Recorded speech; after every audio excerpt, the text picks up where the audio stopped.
أعوذ بالله من الشيطان الرجيم بسم الله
راستے میں تھوڑی دیر سٹے کرنا ہے، رکنا ہے اور ابراہیم علیہ السلام کو جاتے ہوئے خوشخبری دے جانا بیٹے کی۔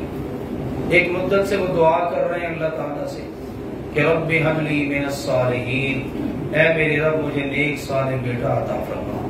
تو اب وقت آ چکا ہے کہ ان کی دعا کو قبول کر لیا جائے۔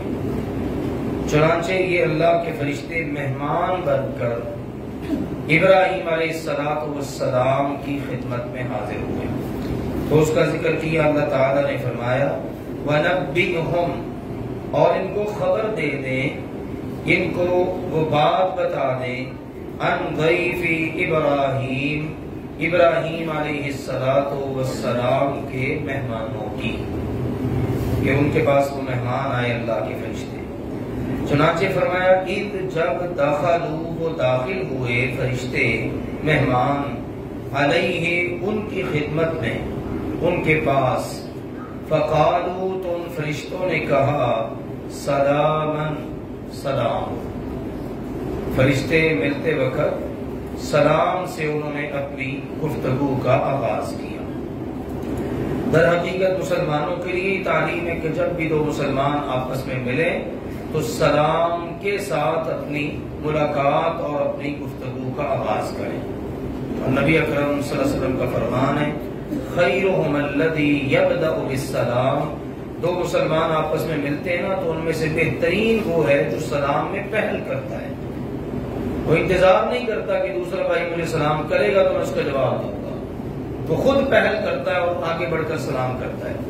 حتیٰ کہ یہاں تک فرمایا اگر دو مسلمان آپس میں ناراض ہوں، دونوں کا آمنا سامنا ہوتا ہے، ایک دوسرے سے منہ موڑ لیتے ہیں، اب فرمایا ان میں سے بھی بہتر وہ ہوگا جو سلام میں پہل کر کے تو اپنی بول چال شروع کر دے گا۔ تو اب دیکھیں اللہ کے فرشتے آئے، اللہ کے فرشتوں نے آ کر ابراہیم علیہ السلام کو کیا کہا؟ سلام۔ ہمیں بھی اسی چیز کو رواج دینا چاہیے۔ آج اسلام کی جگہ پر بہت ساری چیزیں آ چکی ہیں تو یہ سب کی سب غیر اسلامی ہیں، بھلے وہ گڈ مارننگ کی صورت میں ہو، شام کے سلام کی صورت میں ہو، یا ہیلو وغیرہ اس قسم کے معاملات ہوں، یہ سب کے سب غیر اسلامی ہیں۔ اسلام کیا ہے؟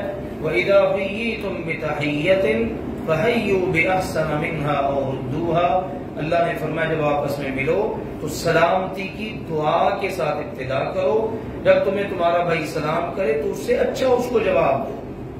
اس نے کہا السلام علیکم، آپ کہیں وعلیکم السلام ورحمۃ اللہ، اس نے ورحمۃ اللہ ملایا، آپ وبرکاتہ بھی ساتھ ملا دیں۔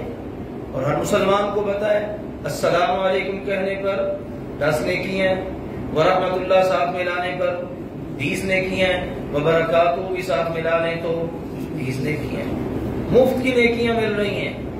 اور دیکھیے جب جنتیوں نے جنت میں جانا ہے، کل ہی ہم نے پڑھا تھا، تو اللہ بھی کیا کہے گا؟ سلام۔ فرشتے بھی کیا کہیں گے؟ سلام۔ تو وہ جنت والا، رحمان والا، فرشتوں والا وہ سلام چھوڑ کر ہمیں کیا مصیبت آن پڑی ہے کہ ہم غیر مسلموں کے طور اتبار اختیار کرتے تھے۔ لہذا دیکھیے یہاں پر ہمارے لیے سبق ہے، اللہ کے فرشتے آئے، فرشتوں نے آ کے، مہمانوں نے آ کے ابراہیم علیہ السلام کو سلام کیا۔ سلام کیا نا تو جواب دیا، جیسا کہ سورہ داریات میں جواب میں ابراہیم علیہ السلام نے بھی جواب دیا، وعلیکم السلام کا سورہ ہود میں بھی ذکر ہے۔ اس کے بعد سلام دعا کے بعد قال فرمایا انا بے شک ہم منکم تم سے وجلون ڈر گئے ہیں۔ ابراہیم علیہ السلام نے کہا ہمیں تم سے ڈر لگ رہا ہے، اجنبی ہو، فرسٹ ٹائم تم سے ملاقات ہوئی ہے، یہاں کے نہیں ہو، پہلے کبھی تم سے ملاقات نہیں ہوئی، تو ہمیں تو تم سے خوف آ رہا ہے۔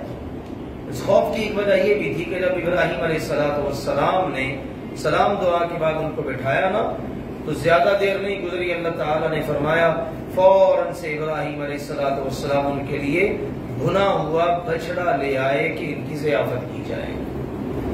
تو وہ کھا نہیں رہے، ہاتھ بھی ان کے بڑھ رہے، تو اب خوف آیا، اب ڈر گئے، کیونکہ مہمان جو گھر سے کھانا نہ کھائے اس کا مطلب ہے کہ اس کے ارادے اچھے نہیں ہیں۔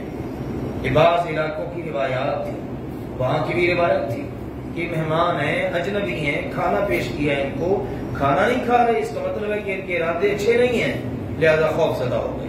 تو اب اظہار کر دیا کہ ہمیں تو تم سے بڑی خوف آ رہا ہے، ڈر لگ رہا ہے۔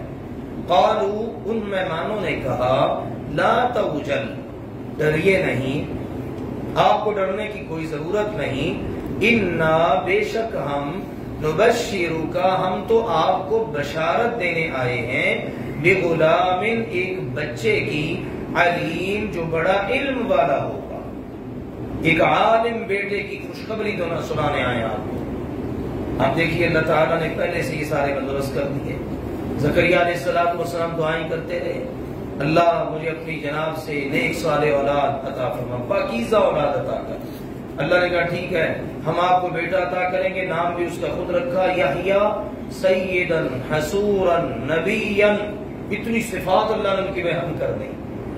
ان کی باری آئی اسماعیل علیہ السلام کے، اسحاق علیہ السلام کے، اللہ نے پہلے ہی کہیں کا بڑا پردبار بیٹا عطا کریں گے، اس کی بشارت قبول کریں، کہیں کا علم والا بیٹا عطا کریں گے۔ تو یہ ساری صفات سیدنا اسماعیل علیہ السلام میں پائی جاتی ہیں، اللہ کے نبیوں کی اولاد ہیں، تو اللہ تعالیٰ نے ان کو ان عظیم صفات سے مالا مال کر رکھا تھا۔ تو اللہ کے فرشتوں نے کہا بے شک ہم تو آپ کو علم والے، عالم بیٹے کی خوشخبری سنانے آئے ہیں۔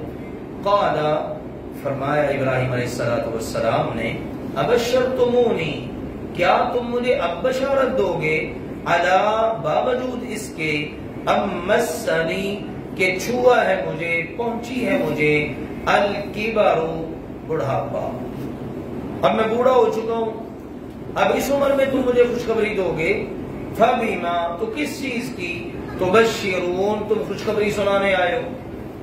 یعنی ابراہیم علیہ السلام نے اس بات پر تعجب کا اظہار کیا کہ اب تم خوشخبری لے کر آئے ہو، اب میں بوڑھا ہو چکا ہوں، جیسے دیگر مقامات پر ہیں زکریا علیہ السلام کے بارے میں، واشتعل الراس، میرے سر میں بال سفید ہو چکے ہیں، ہڈیاں میری جواب دے چکی ہیں، اور اب بیٹا۔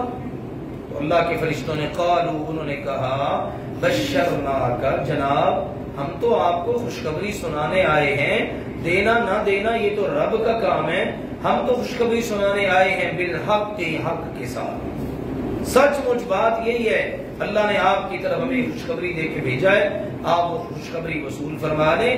فلا تکن، پس نہ ہوں آپ، من القانتین، مایوس ہونے والوں میں سے۔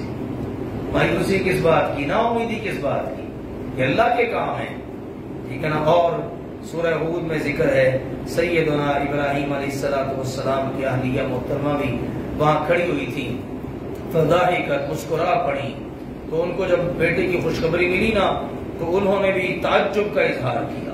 تو اللہ کے فرشتوں نے کہا، تعجبین من امر اللہ، رحمت اللہ وبرکاتہ علیکم اہل البیت، اے ابراہیم کے گھر والی، اللہ کی رحمت اور اس کی برکتیں ہوں تم پر۔ کیا تم اللہ کے فیصلے پر تعجب کرتی ہو؟ ابراہیم علیہ السلام کو بھی تعجب ہوا، ان کی اہلیہ کو بھی تعجب ہوا۔ عمر کا یہ حصہ ہے، 80 سال سے اوپر کی عمر ہو چکی ہے، بوڑھے ہو چکے ہیں، تو اب بچہ ملے گا، اب بیٹا ملے گا، کیسے ہوگا، کیا معاملات بنیں گے، کس طرح سنبھالیں گے، کس طرح پرورش، وہ سارے کا سارا معاملہ ایک دم سے ذہن میں گھومتا ہے۔ تو اللہ کے فرشتوں نے ابراہیم علیہ السلام سے کہا جناب ہم تو سچ مچ آپ کو جو پیغام ہے نا وہ آپ کو دینے آئے ہیں، یہ خوشخبری وصول کریں، مایوسی نہ کریں، مایوس ہونے والوں میں سے نہ ہوں۔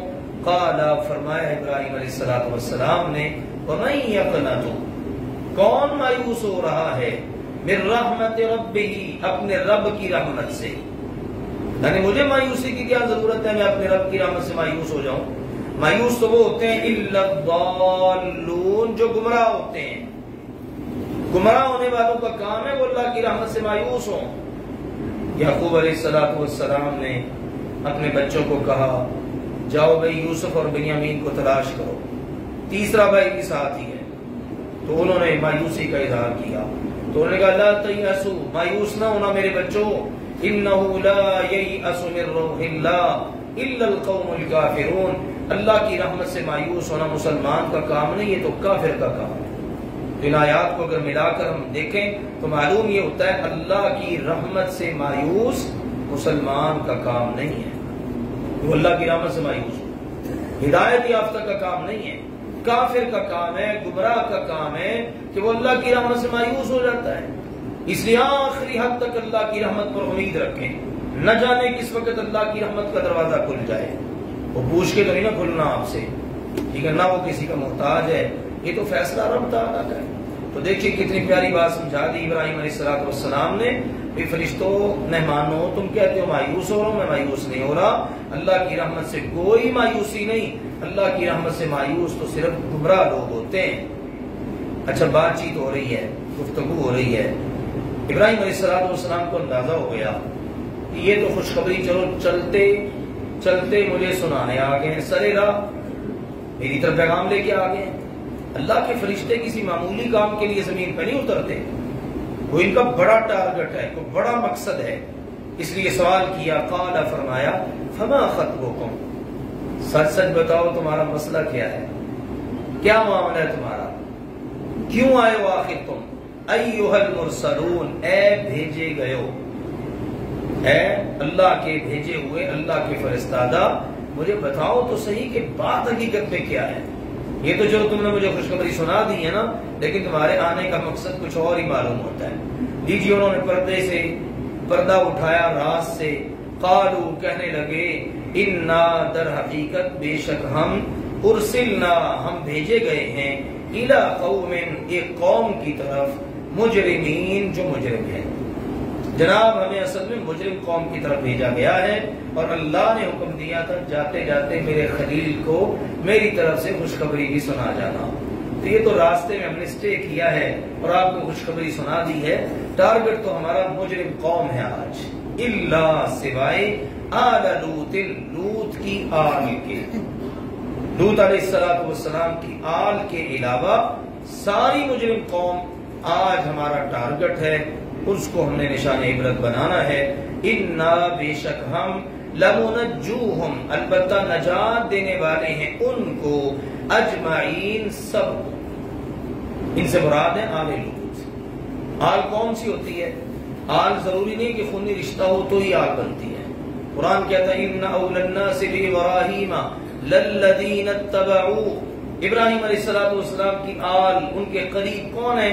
جو ان کے پیروکار ہیں۔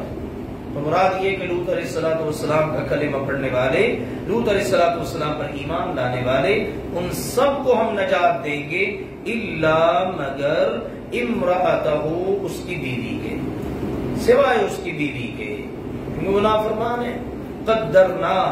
قدرنا، ہم نے مقدر کر دیا ہے، فیصلہ کر دیا ہے کہ وہ بھی اس عذاب کی لپیٹ میں آئے گی، کیونکہ انہا، بے شک وہ، لمن الغابرین، پیچھے رہنے والوں میں سے ہوگی۔ اس نے پیچھے رہ جانا ہے، ساتھ جانے کے لیے تیار ہی نہیں ہونا. زندگی بھر اس نے لوط علیہ السلام کی بات ہی نہیں مانی، نہ ان کا کلمہ پڑھا ہے، رہتی ان کے گھر میں ہی ہے لیکن گھر میں رہ کر ان کی نافرمان ہے. اللہ تعالیٰ نے پھر آگے بیان کیا ہے کہ جس وقت عذاب آیا تو باقی وہ پیچھے رہنے والوں میں سے تھی، جس طرح باقی قوم نشان عبرت بنی ویسے وہ بھی بن گئی.